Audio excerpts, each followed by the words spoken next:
one of my favorite questions of all time, and I got it from a coach, Allie Boyd, is what's needed here now? That question changed my life. What is needed here now? And just pause and actually consider what the answer is to that question, whether it's what's needed here now for our organization, for our client, for our team, and obviously, most especially for ourselves in that moment. That's such a expansive question. That's one of the key or core skills that I teach in a lot of my trainings and work on with leaders is at the foundation, the importance and requirement of greater curiosity. And talk about the link between curiosity and capacity building. We were chatting about this. Yes. I feel like you can only be more curious if you have the capacity to slow down and recognize the opportunity of the curiosity. Life's too short for bad coffee or bad leadership. I'm Lindsay Yellin, executive leadership coach, coffee enthusiast, and former ad VP turned believer in leading from a place of possibility. On Unfiltered Leadership, we skip the buzzwords and dig into the messy, human, and powerful side of leadership with real conversations and practical takeaways. Now grab your mug. Let's dive in. Hey, welcome back to Unfiltered Leadership. I'm really excited to bring you today's conversation. It is deep, just like the work that this guest does. Her career path is actually remarkably familiar to my own. Christi Pizarek and I both began our careers in advertising before we moved into executive coaching. And I just have so much respect for the depth, the wisdom, and the system thinking that she brings to leadership. She's always blowing my mind with ideas and concepts that I haven't thought about in that way. And she is just an absolutely brilliant coach. So Christi is an executive leadership team and systems coach, and she's the founder of inTension Coaching and Consulting. In our conversation today, we explore why is it that today's leaders, you don't need more skills. You don't need another framework from us. What leaders really need is greater capacity. What does that mean? Why is it important? And how do you get it? And we talk about that kind of deep, slower inner work that organizations and leaders so often overlook because it's slow, because we don't value it, because it's vulnerable, because you can't always measure it. But it is so critical and the crux and the foundation of everything.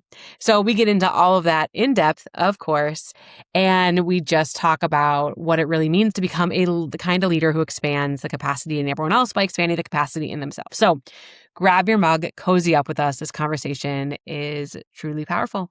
So glad you're here. Hey, Christi, welcome to Unfiltered Leadership. I am so thrilled and my heart is so warm that you are here with me today. Same. I feel all the warmth, the glow. All the warmth and glow. How are you today, and where are you joining us from? I'm good. This morning was a bright and very reflective morning, so I feel like I'm kind of riding the good energy vibes of that. I'm calling from Park Ridge, Illinois. I'm still getting used to saying that because I'm Chicago born and raised. Never thought I would live in a suburb, and I like to tell people, I always caveat that by saying I live 3 blocks from Chicago now. Basically the same thing. It's both sides, but yeah, I'm excited to be here. Thank you so much for having me. And what mug did you choose today? What are you cozying up with us? Okay, first of all, this might be the hardest question that you've asked throughout this process, but I'm actually really excited. This mug is very special to me, so it might not look special, but this mug it's from my daughter, Maeve, who just turned 7. It's got this heart and then it's like chipped. I don't know if you can see that, but it's chipped in a couple different places. So the story behind it is that I have 3 young kids. There's a lot of stuff all the time. And what we found is they like to give each other gifts for like birthdays and holidays and things like that. And we just don't need more stuff. So this past year, I started a new tradition that will be our tradition forevermore, where I took the kids to Goodwill. And I said, you can shop for each other. You can shop for mommy and daddy. But this is where we're buying those presents. And of course they were like, this place is amazing. Yeah, of course. It was funny. They were running around the aisles and like trying to hide the things because we're all shopping together. And Maeve picked that out for me. So it's a mug that, they have like, I don't know if you've ever shopped for mugs at Goodwill, but it's like quite the selection and very random. And so when I unwrapped it, because I didn't see it, I was like, this is just beautiful. Like she picked it out for me. It had the heart and it had the chips already a part of it. So I felt like that was part of the charm. Of course, it cost like 99 cents. Yeah. But I thought, yeah, it's a good reminder of one, we don't need more stuff, and also just how special and thoughtful it was. And it costs like $1, so that makes it even more special. And how the story behind or the intention behind certain things can Yeah. often make something so beautiful. Because if you just saw that on the shelf, you would have been like, most likely Yeah, like, "Oh, whatever, just like some right. random heart bag." But from your Exactly. daughter who picked it out and all the Yeah. charms and what it represents and traditions you're building, that's what matters, and that adds, like, so much meaning to things. That's really And beautiful. thank you. Thank Good. you. What And about are you you? What are you drinking from today? okay, so I'm drinking some really delicious coffee that I always talk about the coffee because Of course, because that's course. part of your identity. Love it. And my husband was in China and Shanghai for work recently, and he went to a really great roaster, and of course, I forget the name because that's my brain right now, but, it's really delicious, so I'm drinking coffee roasted in China, which is actually Amazing. pretty new for me, and I'm using a mug that I think I brought to the podcast before, but I love this mug. It is, has no handle, it's really wide, it is Cool. beautifully glazed with different shades with this red line going down the middle. Mhm, It's mhm. made by I think it's all like Salt and Stone, a local ceramics artist who I Cool. have met who lives here in Half Moon Bay, and she works at a shop downtown and started selling these mugs because and then they just, like, were flying off the shelf, and, her I watched her business really take off, and I got one of the early ones, and it just, like, makes me feel really great because 'cause I'm supporting somebody local, which means a Yeah. lot to me. And it makes me feel very grounded because very earthy and beautiful. And the little red line reminds me, Yeah. like, there's always, like there's always a little bit of excitement, a little bit of unknown, a little bit of something. Like, it just is like, "Oh, like, what made her think to do, like, a little red line down this Yeah. already beautifully done mug?" Like, what was the inspiration and thought of that? And wow, it looks so beautiful and it's so perfect. So, how to it Totally. just expands my thinking a little bit. I love it. It's like this little, this like vibrance or charge or something Yeah, that's like in the midst of all of this, just like settledness or I yeah. don't know. That's cool. That's a great way Very to think cool. about it. So, Christy, you and I have a lot of shared history coming from a world of publicists, Yeah. the creative agency world, but we didn't meet until right? Or maybe we like briefly crossed paths, but we really didn't start to form a friendship and No. relationship that I really value until I was out and you were finding your way. Yeah. So, can you tell us a little bit about your story, how it brought you to where you are now? And Sure. I'm gonna use this word because we're both coaches, but like, what is like the purpose that is driving you now and Mhm. the impact that you look to have? Yes, I can tell you all that. And also, I was thinking about this. Have we ever met in person? Um, no, I don't think that we have. I literally think our But entire relationship has been virtual, which actually blows my mind because I feel so deeply connected to you. I was thinking about that. I'm like, wait, have I ever and hugged her? Have I ever been? No, oh, I don't. I think the answer is no, not yet. And not yet. it's funny because we were both in Chicago working within the Yes, same group, probably yes, in the same buildings right. with some of the same people. But it happened after Yes. I left. Yeah, well, the That's time will why come. it's wild. Oh, it's coming. You better believe it. Yeah, I was walking the other day and I'm like, I really don't think I can't remember hugging you ever, and that feels weird.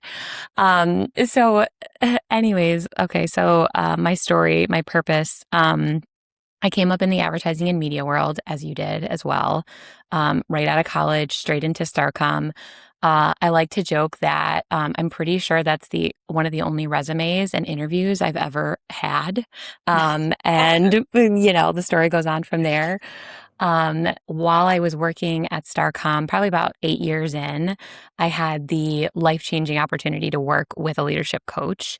And so, I was in the midst of slinging, and CPMs and digital advertising and all of the things, programmatic. And I was approached to get some coaching, and it truly changed my life. Diane Butler, I like to talk about her. She single-handedly, I think, changed my life. Going through the process of coaching just awakened me to so much self-awareness in Yeah. both my work life as a leader, but also in my personal life.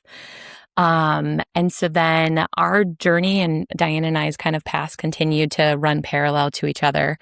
So a couple of years after going through coaching, Diane was looking to build out the team, a coaching team at Starcom, and approached me. She was like, I think you'd be good in this work. Are you at all interested in becoming a coach? And I had just gotten married. I was working on a global account and working ridiculous hours and traveling. And I said, that sounds great. And I went to my first CTI, the Coactive Training Institute. I think it's Coaching I forgot Institute we were both now. CTI. Yes, both CTI. Uh-huh. And of course, I don't know if you remember the feeling of walking into that room and being surrounded by a bunch of people who wanted to like learn and grow and help others. And I was like, yes, this is the way. I have found my space. Like, oh, this is what it's supposed to feel like. That's how I felt. I was like, oh, there can be Totally. rooms like this. Mm-hmm. Yes, yeah. And of course, the journey that happens and all of the awareness and crying and dreaming. And so anyways, long story short, I was an internal coach at Starcom for 7 years, I think it was. Wow, So that's kind of the incredible. second half, did incredible work there. I feel like I was so fortunate to just like be a new coach and then be thrown into the thick of essentially coaching senior leaders in a huge organization. So I feel like I really just dug right in. And then the rug was kind of taken out from under me. Our program was shut down, and I got the dreaded call that I think a lot of people, especially today, right? Many people know that feeling of having that meeting put on your calendar, not knowing what it's for. And then finding out it was all over. So, I can find my heart is Yeah, are you being brought back to that moment? beating. Totally, totally. Yeah, it's intense. I remember I was sitting on the 21st floor of the Leo Burnett building, ironically working on our like strategic recommendation for the next year of programming for the coaching program. When I got the ping, like, hey, can you go somewhere private? Um, Anyhow, as I think a lot of times the story plays out, it was a beautiful, bittersweet moment where I was thrown into a big decision of what now? And I decided to take a chance on myself and go out on my own. And now I'm 2.5, almost 3 years into having my own coaching practice. I get to work alongside unbelievable master coaches who are just amazing to be in collaboration and partnership with. And I get to work across a bunch of different industries, which is also really cool, especially having spent my entire career at, within one space. Yeah. Now I've expanded to so many different industries. Like it shocks me sometimes the things and places that I work. But I get to do, talking about purposeful and fulfilling work. It's alive in every day of what I do. And I'm just so proud of what I've been able to build and grateful to even be a part of it. So yeah, that's me. And I mean, first off, thanks for sharing your story. Yeah. You should be proud.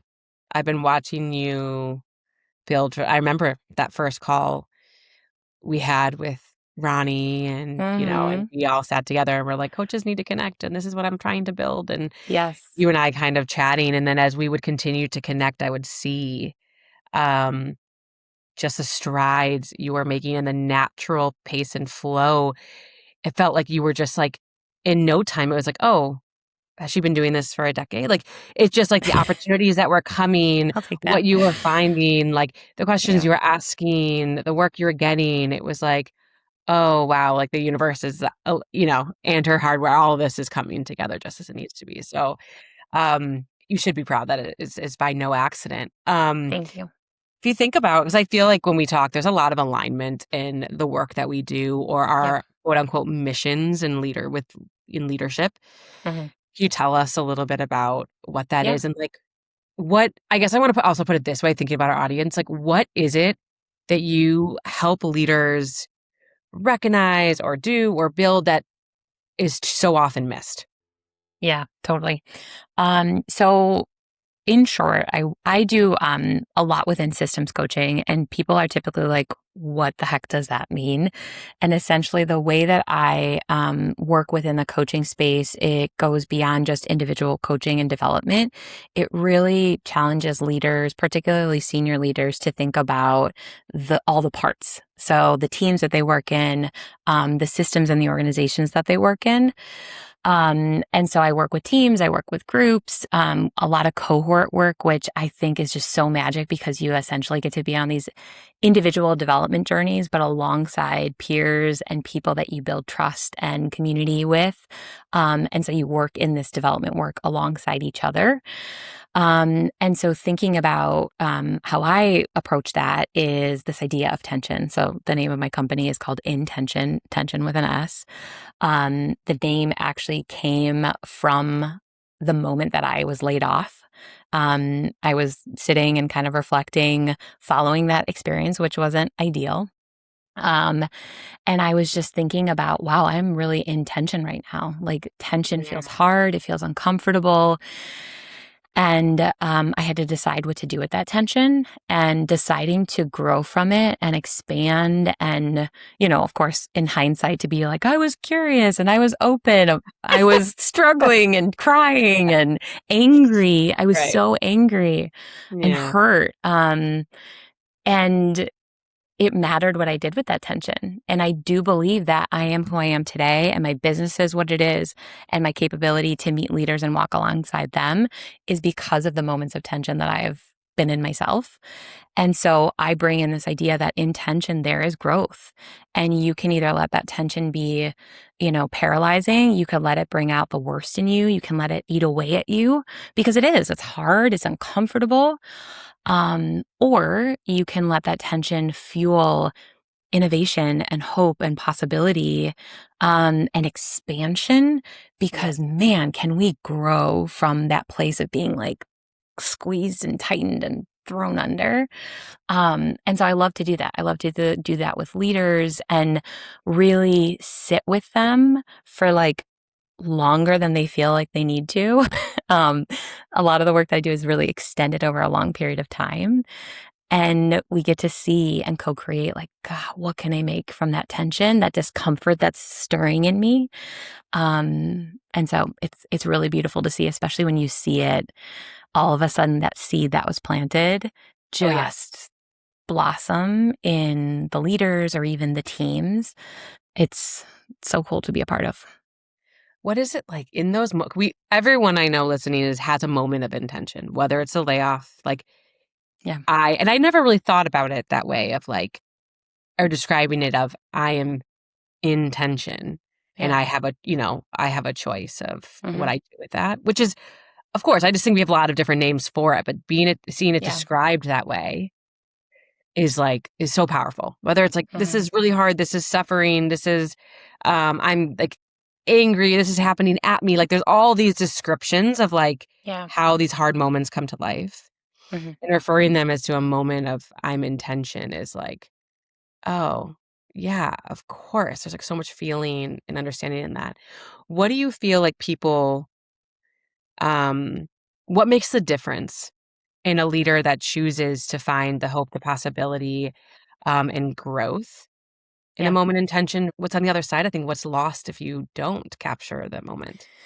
Yeah, it's interesting that you asked that question, right? Of like, what if I choose to follow the tension to a place of growth and expansion? And what if it feels like I can't overcome that tension? There's a guy named Peter Senge, and he does this exercise with a rubber band of like, you're feeling the stretch and you either kind of like reach up and reach for the possibility and where you want to be, or the rubber band breaks or slaps back down to like what is or what was, or even going backwards. And I used to think about that model as like, it's the choice. You either move forward, you move towards what you want, or you settle for what you have. And over the years, my thinking of that has actually been challenged and expanded, I would say, because I actually don't think that there is any shame in the rubber band snapping back, right? Because it's almost like you enter a new moment of tension or opportunity to consider, okay, so I'm flat on the floor. What do I do with that, right? Like, I might hit the floor and I might choose to stay there and be afraid or not try again. Um, that's possible. Or I can let myself fall back, but then I learn something from that. And it's almost like then the opportunity to grow or expand is just brought up in a different way. It's just a Yeah. little bit further down the road, or it looks a little bit differently than maybe if you had said, I'm going to say what I want and I'm going to go for it. I'm going to build towards that with clarity and confidence. Yeah, that would be amazing. And that's not how it always happens. So I think about tension as it's so many different versions. It's like up and down and sideways and diagonal. Um, so there's opportunity in all aspects of it, regardless of how you respond to it in that moment. I also think what's really interesting in what you're just saying that's important to point out is like, yeah, the tension could always be shifting. And like the tension you could find yourself Mhm. in a greater um, tension or struggle or Yep. based on the decision that you make or based on what's happening in the situation, right? And one thing I notice a lot, love to hear what you think, is like, I think where the difference in either posturing yourself to say, how do I leverage this tension versus Yep. kind of surrendering to it, um, Mhm. is recognizing the agency you have. Because so Yeah. often when there are difficult moments that are creating a ton of tension, it's very easy to say, this is happening to me. And then go Yep. into that surrendering place. I don't have control here, especially in work, especially in business, especially Yes. right now, right? But the work I try to do a lot with my clients is like, no, no, no, no, no. You are in choice. We are always in a place of choice. Mhm. Not making a choice is a choice. Yeah. Choosing to stay on the ground when the rubber band like snaps back is a choice, and maybe that's the right choice. Yeah. But you actually have a lot of agency when you feel like you don't. And Yep. so what do you think is required for us to get to a place to remember, or what does it look like to exercise our agency and be in choice? Oh gosh, there's so much in that, Lindsay. So here's what's coming up for me. As we know, and as we've heard 1,000 times and a half, complexity is so alive in everything, right? And it's only getting more complex, more fat, like faster, more ambiguous, right? We just like that is the world we live in. And it's so interesting because as you're asking me these questions, I'm like, wow, my thinking is really evolving. I think I'm in a state of evolution right now, and I don't even know where I'm headed. Because I believe in my core, we are always at choice, Mhm. right? Even though there's so much out of our control, back to the age old of like, but I'm always in control of myself. I can always choose to show up consciously and thoughtfully. And what I'm noticing inside myself, it's literally happening in real time. So I don't even know what's going to come out in this is, it doesn't always feel like you're at choice, or that almost feels like a hard thing to say. But here's what I do believe in this moment is that I can expand my capacity to be with this complexity. It doesn't always feel like I can choose, like, oh, I'm going to choose to be conscious. I'm going to choose to be thoughtful in it. But what I can do is almost like work on building my ability to like sit with that, expand my capacity to be resilient or be thoughtful or slow down, even just slow down. Like if I think about leaders, right? Like all of these things are being thrown at them all the time, nonstop. The pressure, the timelines are shorter, the demands are greater, the resources are fewer. Um, so I might not always feel like I can choose how to be in any given moment as a leader. But what I can do is work to just like squeak open my capacity to just be with that for a second and then decide what I'm going to do with it. Yeah. I don't know if that makes sense, but that's just what's here for me Well, right now. no, it makes perfect sense because you named something that's really important that I know we've talked about a lot, which is that like the crux of leadership, and I feel like conscious leadership and growing in your leadership is the ability to build capacity and then what Yeah. you do with that capacity. Yep. And in Totally. capacity, there's self-awareness and a lot of things that we can get into. So I think that the capacity equating to pause, which gives you the plan, like the choice, Uh-huh. the moment of choice is huge. It changes everything. And Yeah. even in that, realizing that you have agency to slow down for a beat to give your chance to get there is in Yes. itself so important, some of the hardest work. Yes. And it's really, really easy to forget that. And it all comes down, and a lot of things I talk about, that I've learned that was really impactful for me is like understanding how habit building works. Because what we're talking about here Yes. is rebuilding habits, the way we respond, the way we react, what triggers us, Yep. how we're perceiving moments, the story we tell, and the decisions that we make.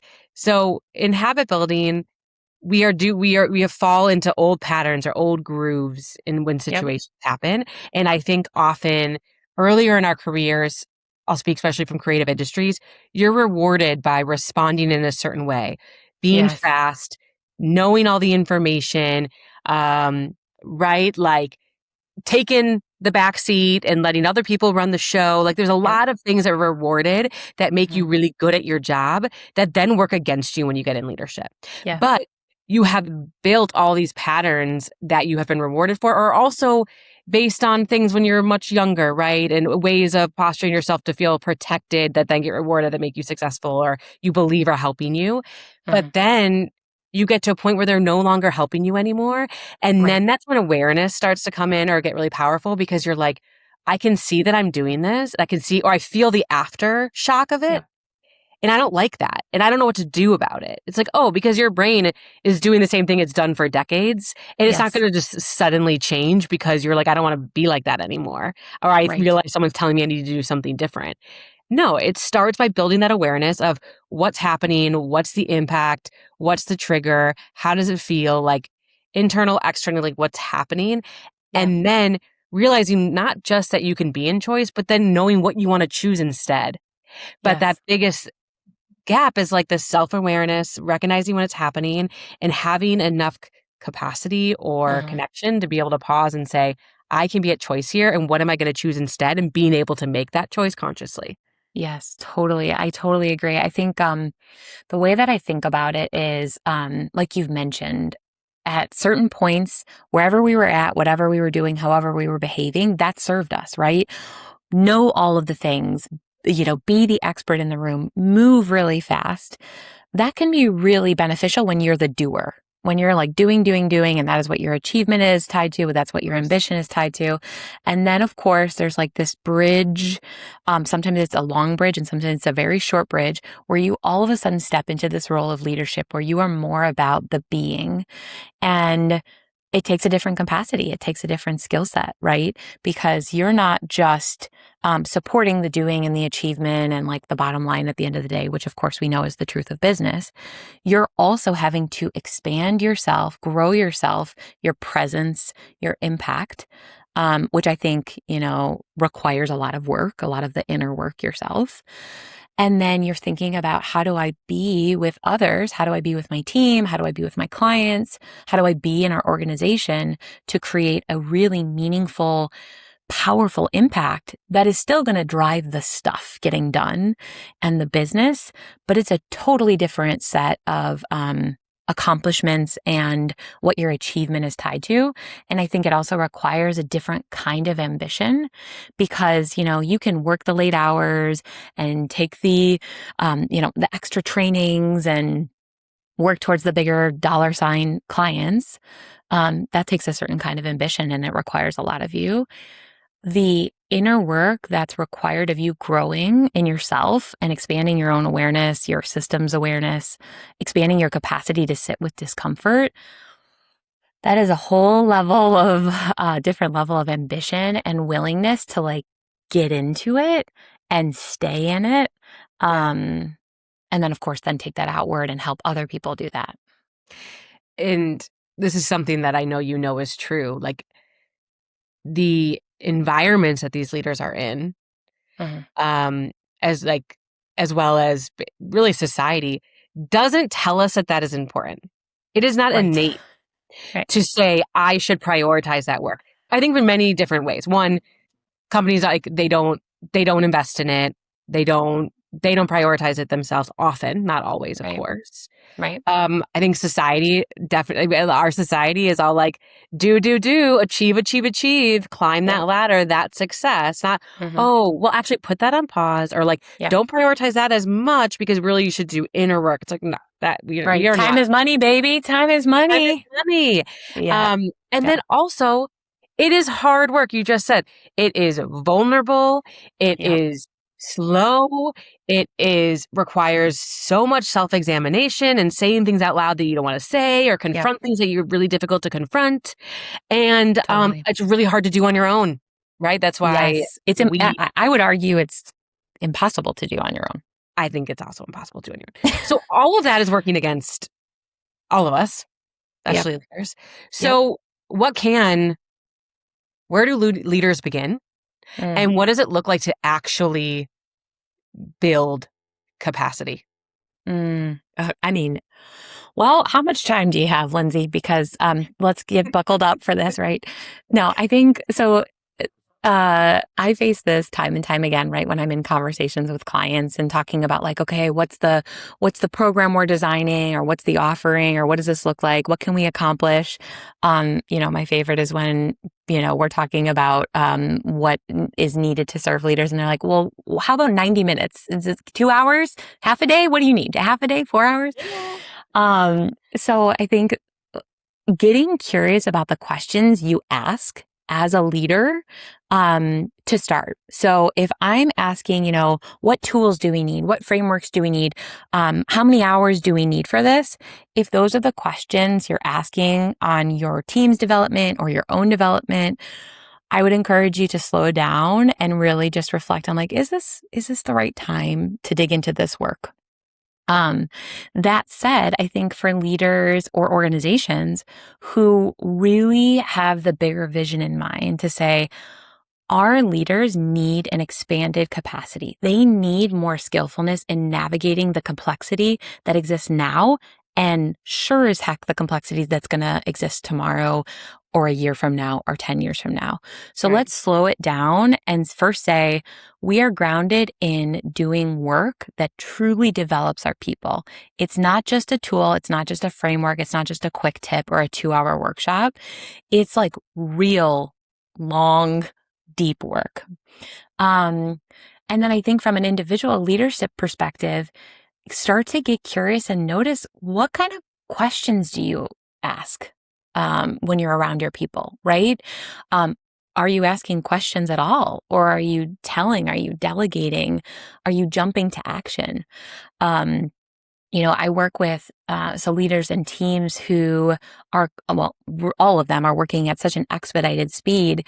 And there have been several of them who beautifully integrate just this idea of like, let's just slow down to start, right? While it feels counterproductive to spend the first 10 minutes of our meeting taking a couple breaths together or really checking in on a human level, we find that our productivity and efficiency skyrockets when we actually start there. So Yeah. there's this combination of like noticing your pace, noticing, based on how you run your meetings or what work you prioritize, what are you showcasing that you value? What's actually important? And then tuning into, am I asking questions? And if I am, what kind of questions are they? Are they questions that are leading the witness? Or are they questions that are really opening up for myself and my people what's important here?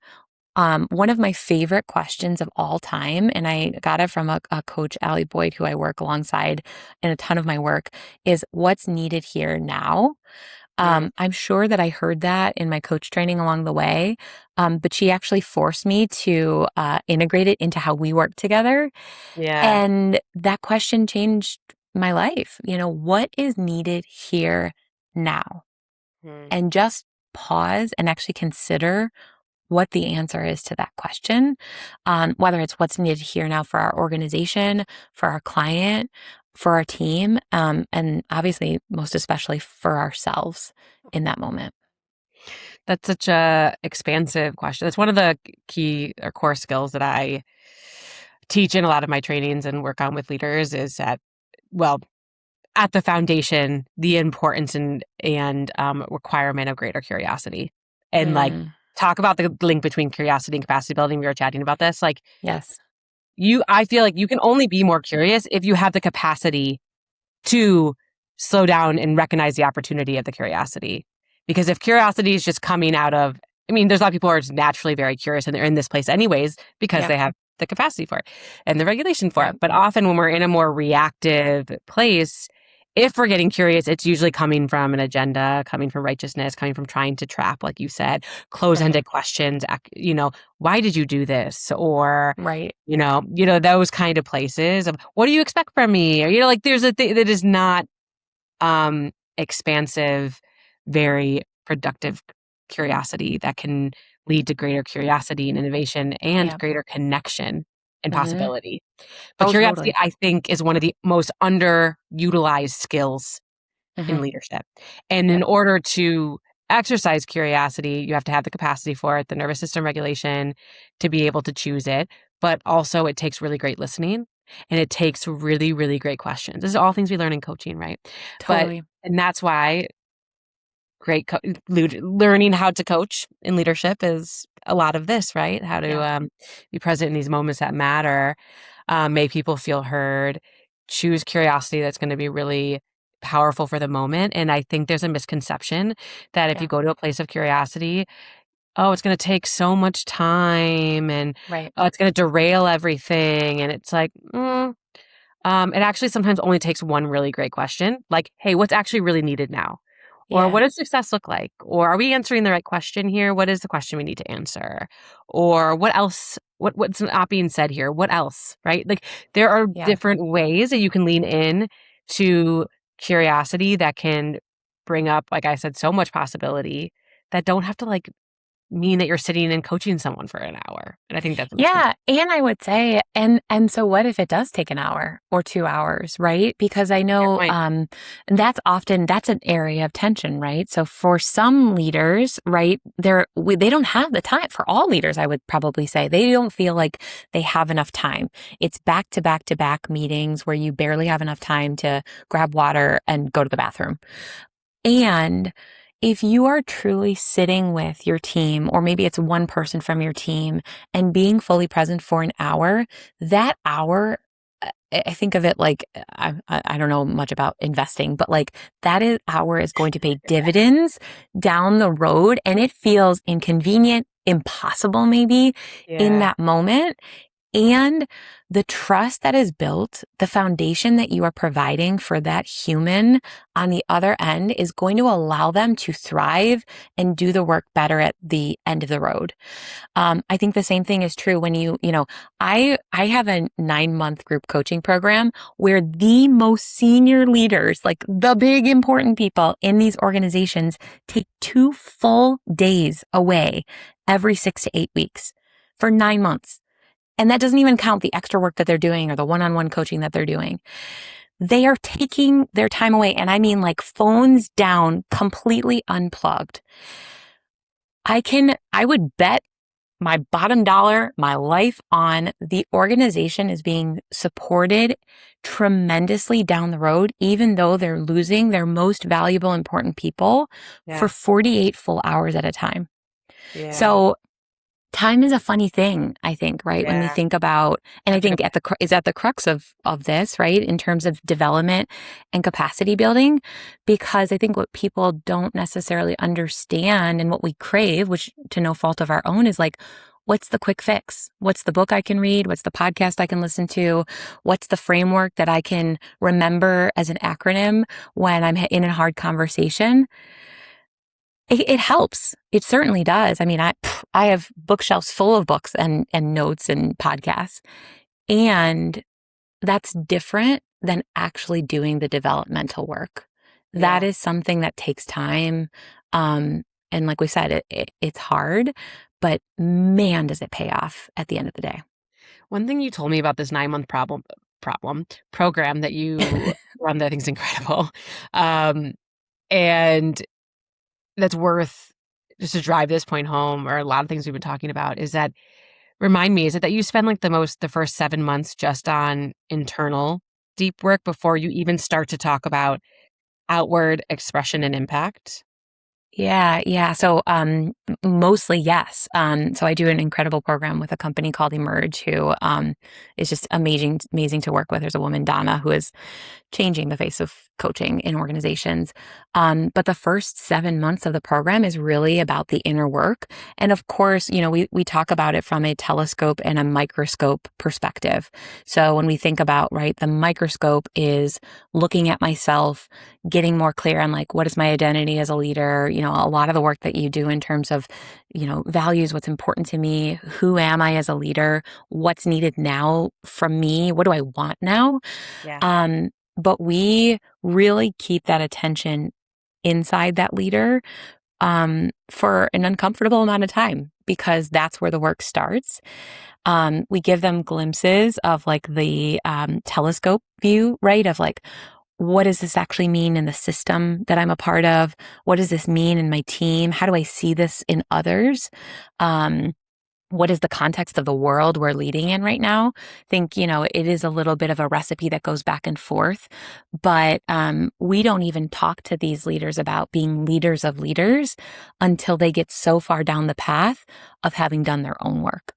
And there's, a particular moment in the session where we start to talk about, okay, we're going to give you a peek behind the curtain and have you step into this role of coach and leader as coach and developmental leader for others, where we talk about your work, to be clear, is not over. You are in this for life. And I can, you and I, I'm sure that resonates as coaches. Like we've been doing this for years and yet we are in our work every Yes. single day. Every day. So the inner work doesn't stop, but I do believe, and I think it's critical that you have to do the inner work before you can then bring that work out and start to question, how do I bring this to others, to my team, to my organization, to the world and beyond? I think how I think about that is like, even when thinking about trainings in corporate trainings or a lot of the Yep. workshops, which, hey, I teach some of those workshops, right? Like, and Yep. I've been to some that are incredible, and what I try to do differently, I'll argue, but is so often we're trying to just fix the symptom Yeah. and the Band-Aid and like what's Hmm. the output impact. It so rarely actually gets to the source. Yes. So it's not about the hard, here's how you have a hard conversation. It's Yep. why do you show up that way in conversations? Why do you avoid them? What Hmm. is happening? What's the story you're telling? What's the fear? How are you protecting yourself? Right. Like there's so much behind that. And it's like getting into that deeper internal source work that's going to Hmm. actually transform the way people lead and Yep. transform then everybody that they work with and everyone that they Yeah. manage, that Absolutely. trickle down effect. And so we just miss it and we're just continuing to paint like more, layers of paint on a wall when we need to like clear it all off and start from the beginning and figure out what's underneath. Yes. And that I think is at the crux of both of our work and what can really create transformation in leadership development, what can really truly give leaders a chance to build greater capacity through self-awness that Yeah. shows itself Yeah. in more compassion and curiosity and Right. an impact and success. But Yeah. I mean, you and I were talking about this the other day, and I think that is just so relevant to this framework, right? Of like thinking about your computer or your phone in yes, terms of, you need all of the types of learning. You need the online trainings, the live trainings, the workshops, the coaching, the deeper outside development work. All of it is required and necessary to really grow because we don't always have 48 hours or 9 months to dig into something. But the way that I think about it is with your computer. I can think of so many moments being in, probably a Starcom conference room where you kept getting that like little window of like, it's time to restart your computer. It's time to restart your computer. Things need to be installed. And it's just like, delete, delete, delete, push to later. And then of course it's during a huge presentation where it's like, you have literally 30 minutes. I don't care what you're in the middle of. This computer needs to be restarted. I've had that happen a time or two. But the way that I think about it is essentially like we can add apps, we can add tools and frameworks and update the backgrounds and go to websites that are really helpful. And eventually we need to upgrade the operating system. We need to install this goes beyond my technical understanding, right? New operating system, new software, maybe even a new device. That's at the ground foundational level because it has now reached just too much. It can't handle the speed and the complexity that is now. And so it's time to upgrade. It's time to shut everything down, take the time, and put in the infrastructure that is then going to support you for the next 5 years. Yes. And that's hard to do, right? Because you're like, well, I don't have 2 hours to restart my computer. I'm sorry. That's literally not an option. Guess what? Sometimes you got to do it. And, you're going to be better in the long run, if you do it. Bringing us back to even the start, like that is a choice. So you also have agency, right? When you decide I need to reboot. I need to get back to my foundational operating system. Mm-hmm. And I think folks, we're kind of taught to ignore that. Very rare do you find someone who's like, I want to get ahead of it and like do this work now. Usually there's like a moment that comes. We've all had it. And it kind of feels like I talk about it as like an ache, like a knowing that something's not working anymore, not aligned anymore, or there's just something that happens that starts to kind of break things apart, or you see sides of yourself or parts of yourself that you hadn't before, or things aren't working out the way you had expected. And you're like, something needs to shift. Something's, not working. And then that might be the trigger point to realize that it's time. But I say that for everybody listening, that you can start that at any time, and it can always be a choice that you make to be like, I want to start to pause and slow down and do that foundational work. I want to work on my operating system now before it actually is too late in the middle of that meeting. Yes. Yeah. Yeah. And I think to me, actually, if you've done any work in growing your capacity and your consciousness, especially, I think it creates just an opening for you to dip into, oh, it's time to check in. It's time to do a little bit of inner work because I haven't visited that for a while, versus when everything's crumbling and the systems are completely burnout, and then you decide to go in and do some work or tend to yourself. I was mentioning to you before we hopped on that as I was thinking about our conversation today, I had this awareness that I haven't been doing all the levels of deep work that I wish that I would have been doing, or that I do with my clients. And so I've really been thoughtful and conscious the last couple weeks of dipping into that, because I'm a learner. Like, I think you and I are very similar in this and that, like, we're constantly reading, we're constantly learning, we're constantly in conversation. So the information is always coming in. But there's something that happens, I think, in building our capacity and developing ourselves that has to happen deeper in our centers, right? It's not just our head center, it's our heart center, it's our body center, our soul.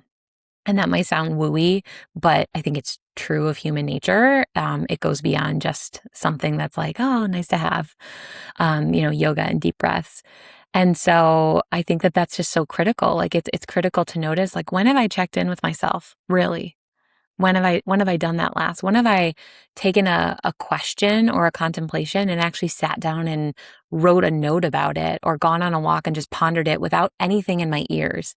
I think that those moments can be really hard to come by. I mean, like I said, I'm a working mom of 3 young kids. It doesn't feel like those are accessible to me. And who am I being when that is not happening? Um, that's a hard question to kind of come to terms with sometimes, because who I'm being when I haven't stepped into some of my deep work, is not always the person that I want to be in those moments.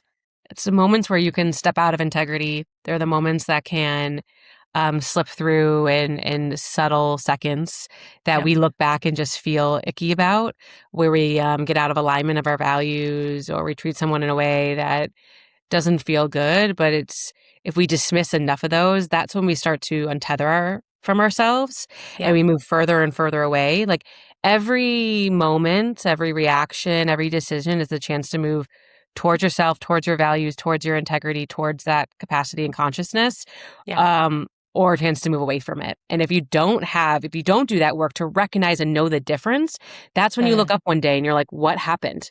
Who am Right. I? How did Right. I get here? How do I get back? And then you're having to buy a whole new computer and reset that operating system, which is going to be, incredible. You're on the right path, but it is going to be perhaps a bit more consequential and harder, and take a little bit longer. So, Yep. um, tell me, what did that look like for you today? What was that practice, and what did you learn from it? Of Mm. like pausing when you haven't in a while. Yeah, yeah. Well, so I've been actually really conscious about, I love to go on walks. And so, going without headphones has been a huge thing of just like, this doesn't need to be a moment when you're learning or when you're reading. So just allowing silence in moments where I feel like, oh, I could fold the laundry and read this book, or I could do things. So creating more silence and just time to be with my own thoughts has been something that I've been consciously doing. And then today, of course, yesterday I was doing a learning, kind of like a webinar situation, but they posed the question, what am I longing for? And I was like, oh, that's such a powerful question. I need to write that down and remember that, to ask with my clients. And then I'm like, no, you need to sit down and answer that question for yourself and actually do the work. And so I Beautiful. wrote it down. I have my journal here. And there was two things that arose for me. It was the ability to stay calm under pressure, or the stay calm under pressure. And I mean that beyond just like the basic, like stay calm. There's some really conscious moments in my mind where there's a level of calm and composure that I want for myself that would be aligned with my integrity and who I am now, that I just haven't been able to meet. And then tapping into curiosity when curiosity feels hard or impossible.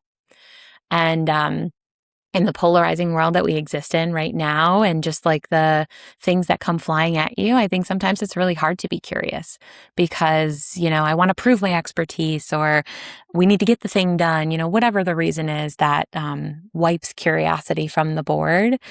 And what I'm working on right now is kind of like the bicep curls of, nope, allow curiosity to just be in there for a moment. Even if my ego is like, get out of there, I'm going to be the expert in this moment.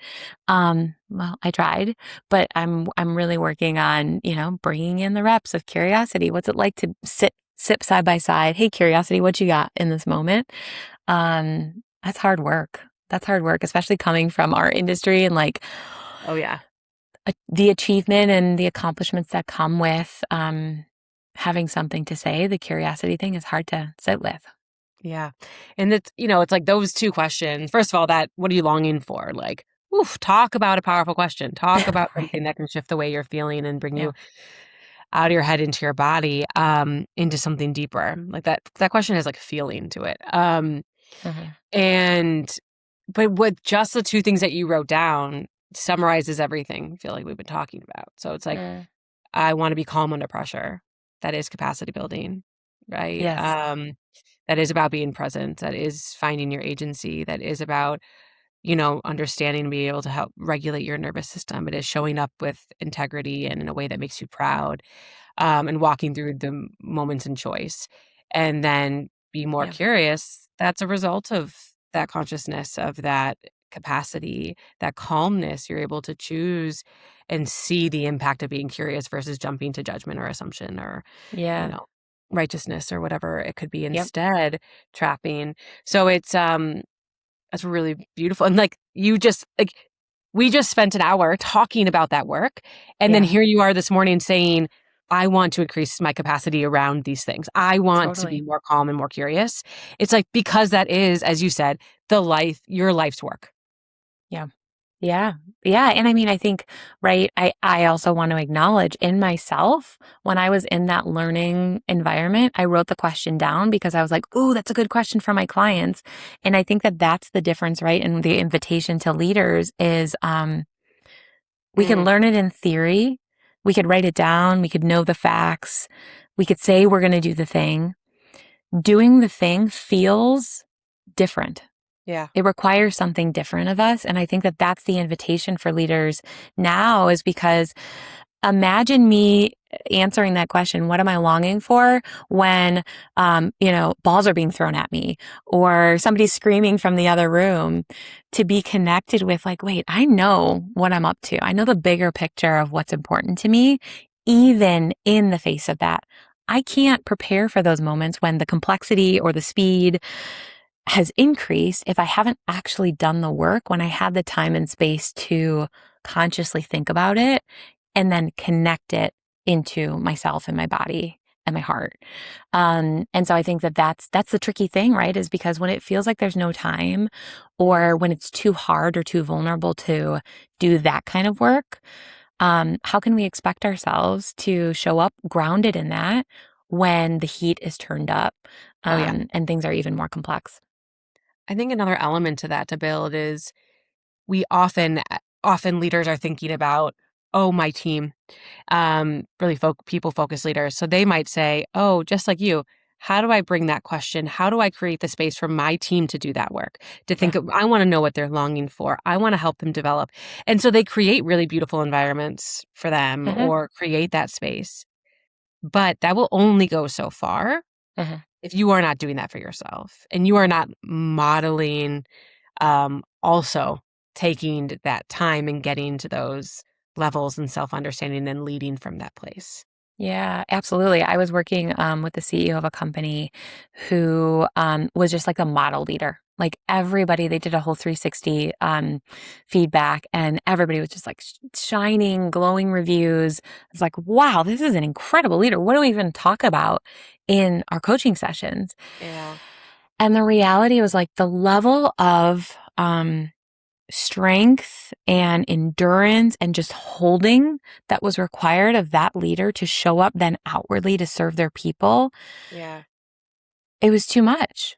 It was too much. And so, when you're out there trying to support and help other people, if you haven't done your own work or created space for yourself, that system is eventually going to break down. Like you're going to get the error that says like, no more times, can't click out. Now is the breaking point. And so, Yeah. Such a good point. as leaders, we don't want to get to that point. We want to be able to do it. Even though I'm a big proponent of James Clear and the 1% better every day. 1%. That's all I'm asking for you. I'm not asking you to take a 5-week vacation. I'm not asking you to like totally flip the switch and swing to the other side and say like, all right, it's all about me.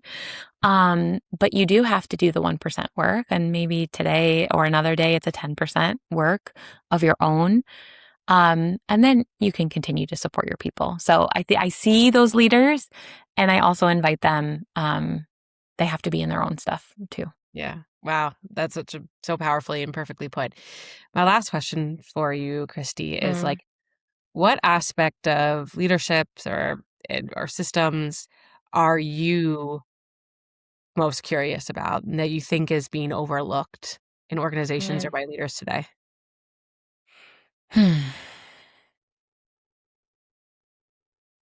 The thing that comes to mind, and the first part of it doesn't sound like anything new, but I think how we respond to it is my biggest curiosity. And it goes back to complexity now is unfathomably going to grow, right? Like we literally can't even wrap our heads around what life and work will be like as everything expands and gets faster and gets more complex. And, um, in the past, there was these surges of like disruption or change. And I feel like our expectation was that things would settle and we'd, not get back to normal, but like things would just settle into the ground and then we could just like function from that place. And I don't believe that we are ever going to get back to any sort of status quo or, I don't know what the terminology, homeostasis, or just like groundedness. The new groundedness is being able to navigate. I'm doing crazy things with my arms. The swirl is going to just be all around us all the time. And This is the that new kind of normal. sucks. Yeah. I mean, it does suck. You're like, well, no, I'm just going to go like live in the forest for a little while, right? Like, okay, maybe Mhm. that's your out. But if you are a leader in organizations, in corporate America and beyond, you have to almost find this calm and this groundedness amidst the chaos. And I think that organizations are short-sighted in that right now. I think that they are like, we're just trying to deal with all the things that are coming at us and, lowest hanging fruit or loudest squeaking wheel. And I think that that's part of why I feel so grounded in the work that I do, is that it is the slow down to speed up. It is the roots in the ground and the soil building and foundation that then can withstand the most extreme storms. But guess what? If you don't dig those roots vast enough and deep enough into the ground, that tree is going to topple over under pressure. And what do you do then? You got to haul it away. So Yeah. I think that All the way. it's tricky. Maybe haul it away is a bit extreme, but something's going to happen and it's not what you plan for. And so I think that's hard work, but I think it's not something to be overlooked. And it's going to cause quite a reckoning and some rethinking of what Mm-hmm. it looks like in terms of leadership development, in terms of what's prioritized in the work and the Yeah. pace and creating moments for that pause. So if if folks aren't convinced yet of the power of building capacity through deep self-awareness and slowing down and doing the work that doesn't happen in a 2-hour workshop, Christi, how do they learn more? Like, what if folks or organizations are like, yes, I'm ready, I need to do that work? How can they work with you? Yeah, in many different facets. So intentioncoaching.com is my website, intention with an S. Reach out. I'm on LinkedIn and all of the platforms and places. I think these are fun conversations to be in. I love sitting with clients and really dreaming into what's possible and what do they actually want? Is this the right time for them and their organizations? Because it is the deeper work. So reach out. Let's have a cup of coffee or meet for lunch or hop on the computer and have a conversation about what is really important, what's needed now of you and of your leaders and of your organization to navigate that complexity into the future. Beautiful. I hope many people take you up on that because this is the work to be done. Thank And you. none of us want to be in that critical position, which we've probably already have been in multiple times, where our operating system is crashing at the worst possible moment, and we're left there thinking we have to handle it alone because you never have to handle this work alone. No, we don't.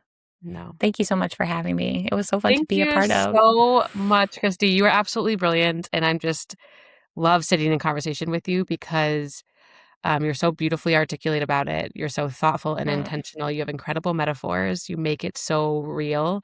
And thank you. also, we have so much alignment in the work that we do.